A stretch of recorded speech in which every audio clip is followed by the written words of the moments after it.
much. Short week.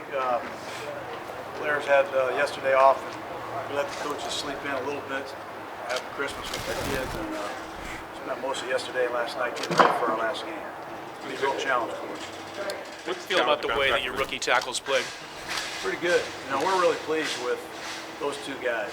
I know Pro Football Focus has some statistics that aren't always positive, but they played very good. Not just pass protecting, run blocking, handling the audibles. We've seen a lot of progress there. What are the big challenges? Obviously, the emotional night Monday night to go from that and having get the guys back up for another game. What are the challenges of that? You just put the Kansas City cheap tape on it. They realize that Kansas City's leading division has a chance to lock up home field. They've got a very talented football team, best record in football, I believe. And we also know that we didn't turn the ball over 3 or 4 times last time. We were right in there with them in the fourth quarter. So I think we're excited to finish the season with as much authority as we can. And I'm really proud of the way our guys have been playing. With it being a divisional opponent on Sunday and also the head start that your coaching staff got last week preparing for the Chiefs, how helpful was those two things just to be set in a short week for this game? Yeah, it was helpful, but we've had so many changes on our roster, we need another week to get ready.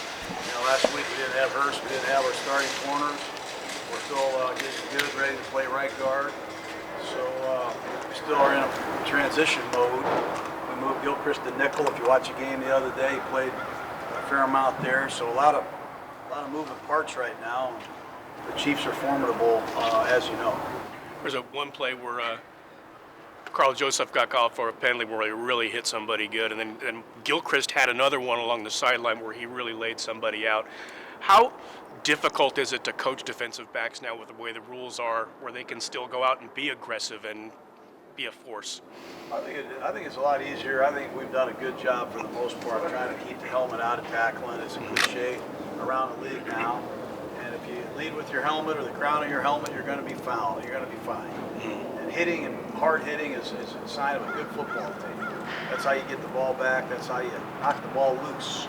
But there's an etiquette, I think, that everybody is learning how to play with. And if you're not playing with that type of etiquette, you're going to be flagged and fined. But we do really take pride in being a hard-hitting football team, and your safeties usually have to lead the charge there. We've got some guys that are really hitting you. What's been the biggest difference for Karl the last few weeks with this bunch? I think he's just feeling the defense now. I think he's learning a new defense, no different than Derek Carr. You talk about Carr learning a new offense. It's tough on a safety now. He's got to be the quarterback back there. He's been playing with different nickels, different middle linebackers. Hell, he's been playing with different D linemen, different corners that he has to communicate with. So, it's a transition period for him. But he has really accelerated in the last 4 or 5 ball games and become a real good player for us. What's the next step for him? He's got to keep improving, and we got to keep improving around him, much like we plan on doing with Derek and our offense. If you can get some playmakers in the middle of your defense and build around those guys, usually that's a good thing. I think today's the last day to decide on Donald. Is he officially? Yeah, he won't be playing this year. Hopefully he can get himself back in great shape, which I expect him to, and hopefully be a part of this in the future. How do you think Nick Nelson did on the outside? Pretty good. I think he did all right. I think he, got to continue to improve. He needs reps. He needs snaps. We've been moving him around with the injuries. It's tough on him as well. How would you just overall assess Arden Key's rookie season? Pretty good. I wish he could close the deal. He's got, I think, 1 sack, but he's had about 8 or 9 quarterbacks in the grasp. He's just got to be a better finisher when he gets home. And we do like his energy. He stands out to me in terms of rushing the passer when we're rushing. You made Your share of kickers. Does Carlson remind you of anybody, or what's he like, or how big a surprise has he been for you? He's my favorite player. Tell you what, for a while there, you don't know your kicker's name. I know this guy's name. He's really making a name for himself. Long-range field goals. Different climates. Wet ball, high snap, low snap, on the road, cold weather. He's done it all for us. I don't think he reminds me of anybody. He's just tall. He's a long kicker. I just met his brother who was at practice last week. He's another up-and-coming tall kicker at Auburn. So we're happy we have him. He's clearly been one of the strengths of this team. The decision to relieve Tom Shaw of his duties midseason, why? Yeah, that's a personal matter. I'll just leave it at that. Tom's a good friend, really good at what he does. It's a personal matter, and unfortunately, we're going to have to go in a different direction, and that's something we're going to have to do when the season's over. Coach, I know you focus on the guys on your roster, but with him, you guys playing him this year, do you think Pat Mahomes is the MVP of this season?